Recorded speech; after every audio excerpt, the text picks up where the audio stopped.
12 जुलै 1973ला असं काय घडलं होतं अशोक सराफ यांच्या आयुष्यात? ती संध्याकाळ ते आजही विसरलेले नाहीत. लक्ष्य सचिन नाही तर हिंदीतील हा स्टार अभिनेता होता अशोक सराफ यांचा घट्ट मित्र.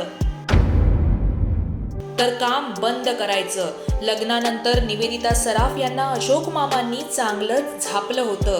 काय होतं कारण? अशोक सराफ यांच्या आयुष्यातील पहिली मैत्रीण होती ती अभिनेत्री. कोणाला मानायचे अशोक सराफ आपले गुरु?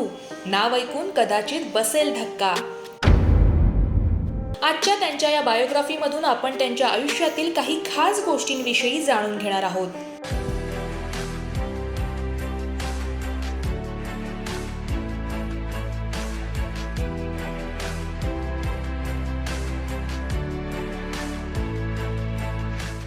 मराठी हिंदी मिळून 234हून अधिक सिनेमे, जवळपास 13 मालिका, 25हून अधिक नाटकं. अशोक सराफ गेली 5हून अधिक दशकं आपल्या अभिनयानं रसिकांना मनमुराद हास्याविष्काराचा अनुभव देणारा एक हरहुन्नरी नट. जवळच्या मित्रांसाठी अशोक, इंडस्ट्रीसाठी अशोक मामा, तर चाहत्यांसाठी विनोदाचे बादशहा सम्राट अशोक. अशोक सराफ यांचा जन्म मुंबईतला गिरगावमधील चिखलवाडी इथला. 4 जून 1947 भारताला स्वातंत्र्य मिळालं ते वर्ष. अशोक सराफ हे मिळून 5 भावंड. वयाच्या 6-6.5 वर्षीच अशोक सराफ यांनी चिखलवाडीत होणाऱ्या एकांकिका स्पर्धांमध्ये आपल्या अभिनयाची चुणूक दाखवायला सुरुवात केली. पुढे कॉलेज आणि बँकेच्या माध्यमातून होणाऱ्या अनेक इंटरबँक स्पर्धा यातून अशोक सराफ यांनी इंडस्ट्रीला आपली दखल घ्यायला भाग पडलं. पुढे मराठी नाटकं, सिनेमे, हिंदी सिनेमे या विश्वाला अशोक सराफ या सुगंधानं व्यापून टाकलं. ययाती देवयानी या नाटकांमुळे अशोक सराफ व्यावसायिक रंगभूमीवरचे नट बनले. पांडू हवालदारमुळे रातोरात स्टार बनले. संगीत नाटकांचं जगही त्यांनी गाजवलं. तसं पाहिलं तर संगीत रंगभूमी आणि गद्य नाटक रंगभूमी दोन्हींमधला अशोक सराफ दुवा आहेत. लक्ष्मीकांत बेर्डे, सचिन पिळगावकर, महेश कोठारे यांच्या सोबतचे त्यांचे सिनेमे जितके गाजले तितकीच त्यांची मैत्री जनमानसात चर्चिली गेली. रंजना देशमुख या प्रतिभावान अभिनेत्री सोबतच्या नात्यामुळे त्यांची जेवढी चर्चा झाली त्याहून अधिक निवेदिता सराफ यांच्या सोबत जन्मोजन्मीसाठी जोडलेल्या नात्यानं त्यांना अधिक सन्मान मिळवून दिला.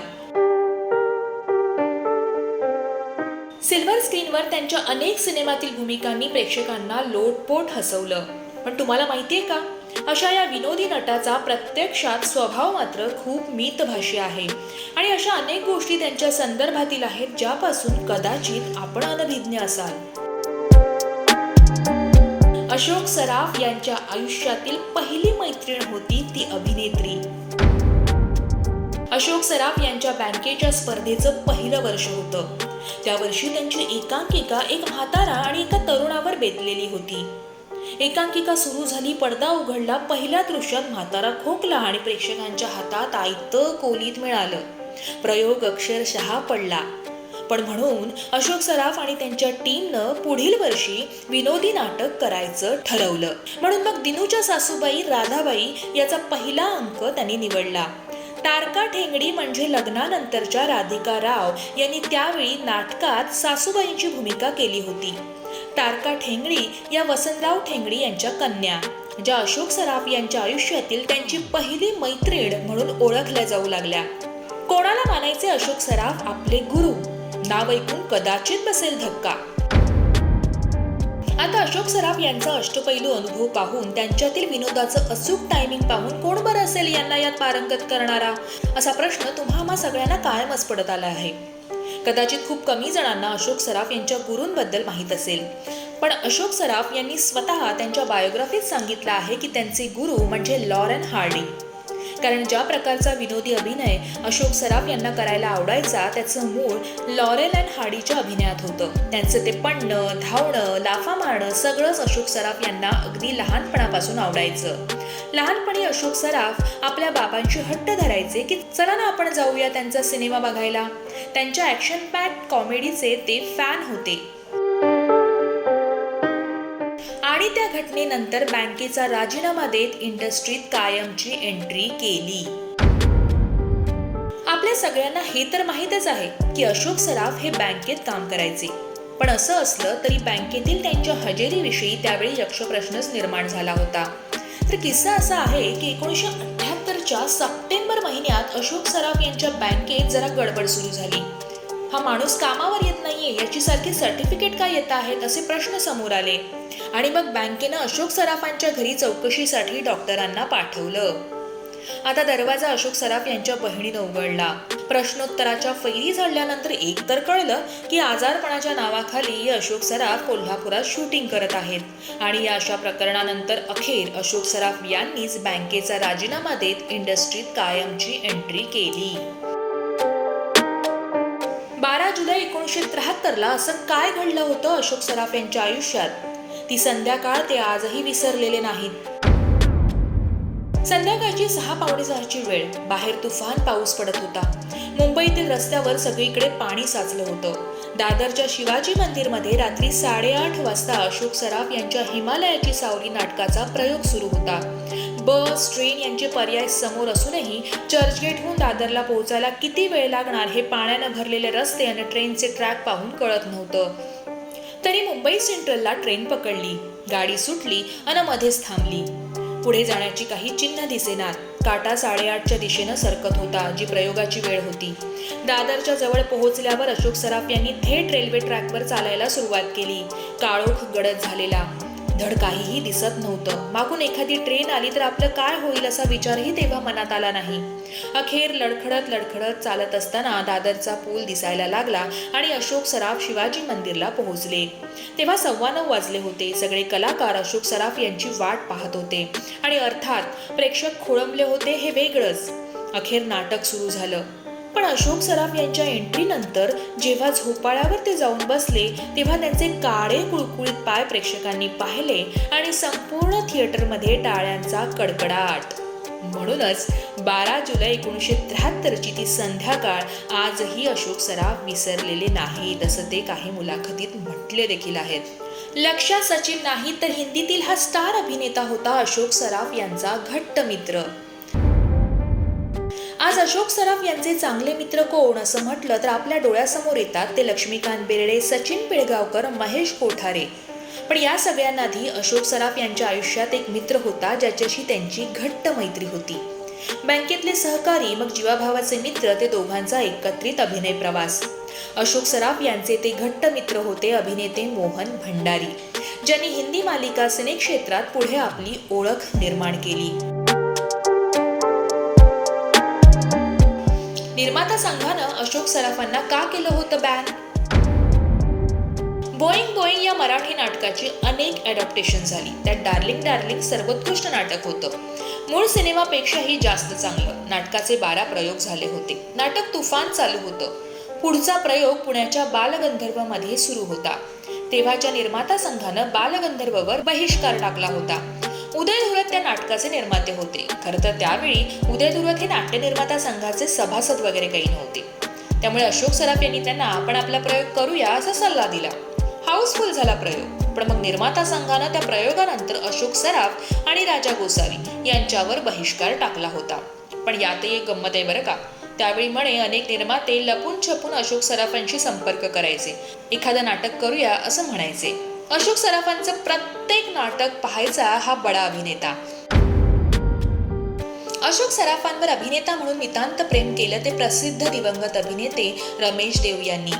त्यांच्या प्रत्येक प्रयोगाला रमेश देव जायचे. अशोक सराफ एक चांगले कलाकार आहेत असं त्यांना कायम वाटायचं. अशोक सराफ यांनी त्यांचा पहिला सिनेमा हा रमेश देव यांच्या सोबतच केला होता आणि योगायोगानं रमेश देव यांचा शेवटचा सिनेमा जीवन संध्या हा देखील अशोक सराफ यांच्या सोबत होता. पांडू हवालदार अशोक सराफांच्या नशिबात नव्हताच मुळी. दादा कोंडकेंची पसंती होती भलत्याच अभिनेत्याला. पांडू हवालदारनं अशोक सराफांना रातोरात स्टार केलं हे सर्व प्रचलित आहे. पण तुम्हाला माहितीये का, पांडू हवालदारसाठी दादा कोंडके यांची पहिली चॉईस अशोक सराफ नव्हतेच मुळी. दादा कोंडके यांनी दुसऱ्या हवालदाराच्या भूमिकेसाठी निळू फुले यांना विचारलं होतं. पण निळू फुले तेव्हा कामात व्यस्त होते म्हणून त्यांनी नकार कळवला होता. आणि त्यानंतर अरुण कर्नाटकी यांनी, जे दादा कोंडके यांचे सहाय्यक होते, त्यांनी दादांना अशोक सराफ यांचे नाव सजेस्ट केले होते. आणि पुढे जे घडलं तो इतिहास. पांडू हवालदारनं अशोक सराफ यांना वेगळी ओळख निर्माण करून दिली आणि एका दिवसात रातोरात स्टार बनवलं. म्हणून दादा कोंडके सोबत जास्त काम केलं नाही, अशोक सराफांनी स्पष्ट केलं होतं. कारण दादा कोंडके यांच्यासोबत अशोक सराफ यांनी 3 सिनेमे केले. सुपर डुपर हिट पांडू हवालदार आणि त्यानंतर तुमचं आमचं जमलं आणि राम राम गंगाराम. पण अशोक सराफ अनेकदा हे बोलून गेलेत की दादा कोंडके या माणसाची माझी मैत्री कधी झाली नाही. सेटवर आम्ही फार कमी बोलायचो. अशोक सराफ यांना जेव्हा दादांनी 4था सिनेमा ऑफर केला तेव्हा त्यांनी दादांना स्पष्ट नकार कळवला होता. विजय कोंडके यांनी अशोक सराफ यांच्या नकारानंतरही हातात चेक दिल्यानं अशोक सराफ यांची मोठी पंचायत झाली होती. तेव्हा अशोक सराफ सेटवर गेले खरे, पण दादा कोंडके यांना नम्र स्वरात स्पष्ट म्हणाले, दादा हे तुमचं स्क्रिप्ट, मी नाही करत आहे तुमची फिल्म. निवेदिता सराफांना पहिल्यांदा कधी भेटले होते अशोक सराफ आणि पाहून काय म्हणाले होते? डार्लिंग डार्लिंग या नाटकाच्या दरम्यानची ही गोष्ट. राजा गोसावी आणि अशोक सराफ हे कॉम्बिनेशन प्रेक्षकांच्या चांगलंच पसंतीस उतरलं होतं. या नाटकात गजन जोशी म्हणजे निवेदिता सराफ यांचे वडील हे देखील काम करत होते आणि ते अशोक सराफ यांचे चांगले मित्र होते. शिवाजी मंदिरच्या एका प्रयोगाला निवेदिता सराफ आल्या होत्या. वयाने एकदम छोट्या होत्या त्या तेव्हा. त्यावेळी गजन जोशी यांनी पहिल्यांदा निवेदिता सराफ यांची ओळख अशोक सराफांशी करून दिली होती. ते म्हणाले होते, ही माझी मुलगी तुला भेटायला आली. पुढे अशोक सराफ अनेकदा मजेदार किस्से सांगताना म्हणतात, तेव्हा कुठे माहिती होतं ही माझी बायको होणार आणि हा माझा सासरा. तर काम कायमचं बंद करायचं. लग्नानंतर निवेदिता सराफ यांना अशोक मामांनी चांगलंच झापलं होतं. काय होतं कारण? गेली 5हून अधिक दशकं रंगभूमी, मालिका, सिनेमा अशा सर्व ठिकाणी आपलं अभिनयातील साम्राज्य सिद्ध करणारे अशोक सराफ आपल्या कामाची वेळ किती काटेकोरपणे पाळतात हे सर्व प्रचलित आहे. या संदर्भातलाच एक किस्सा त्यांनी सांगितलाय, जो त्यांची धर्मपत्नी अभिनेत्री निवेदिता सराफ यांच्या बाबतीतला आहे. अशोक सराफ यांच्या मते उशिरा येणं आणि स्टेजवर हसणं या गोष्टींना माफी नाही. लग्नानंतर एकदा निवेदिता सराफ यांना त्यांनी याच कारणासाठी झापलं होतं. श्रीमंत हे नाटक निवेदिता करत होत्या. त्या नाटकात निवेदिता यांची एक एंट्री विजय केंकरे यांनी स्क्रिप्टमधून काढून टाकली होती. त्या दृश्याची तालीम 1-2दा झाली होती. त्यामुळे त्या चालू प्रयोगात निवेदिता यांनी चुकून स्टेजवर एंट्री घेतली. सुधीर जोशी आणि संजय मोने स्टेजवर होते. दोघेही निवेदिता यांना अचानक स्टेजवर पाहून थोडे संभ्रमात पडले. निवेदिता यांना पाहून काय करावे हे दोघांनाही कळेना. शेवटी सुधीर जोशी म्हणाले, आता नाही तुला यायचंय. स्टेजवरच ते मोठ्याने म्हणाले बरं का.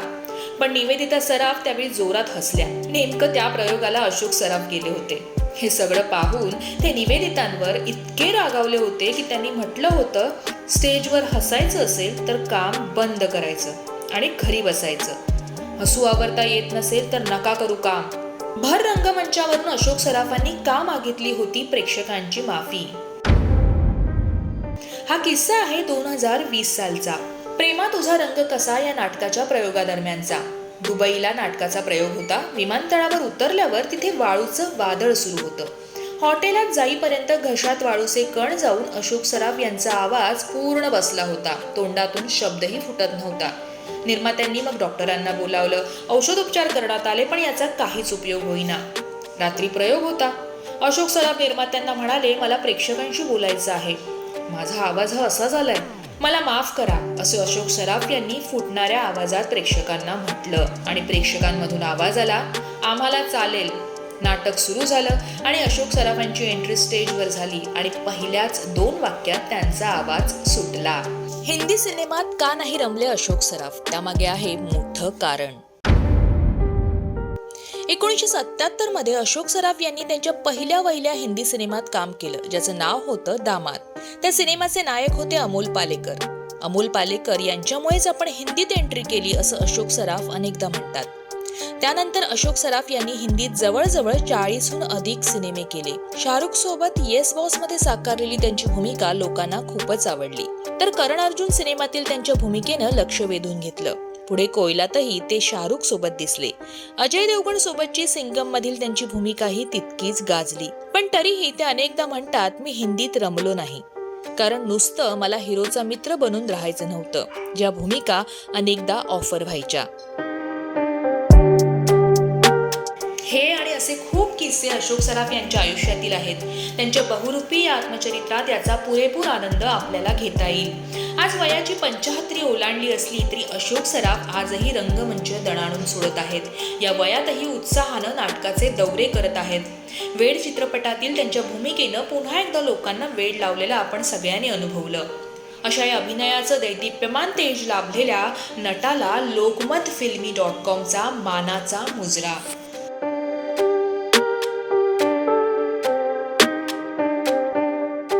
अशोक सराफ यांची ही बायोग्राफी, त्याच्यातील त्यांच्या आठवणी, त्यांचे किस्से आपल्याला कसे वाटले हे आम्हाला कमेंट करून नक्की सांगा.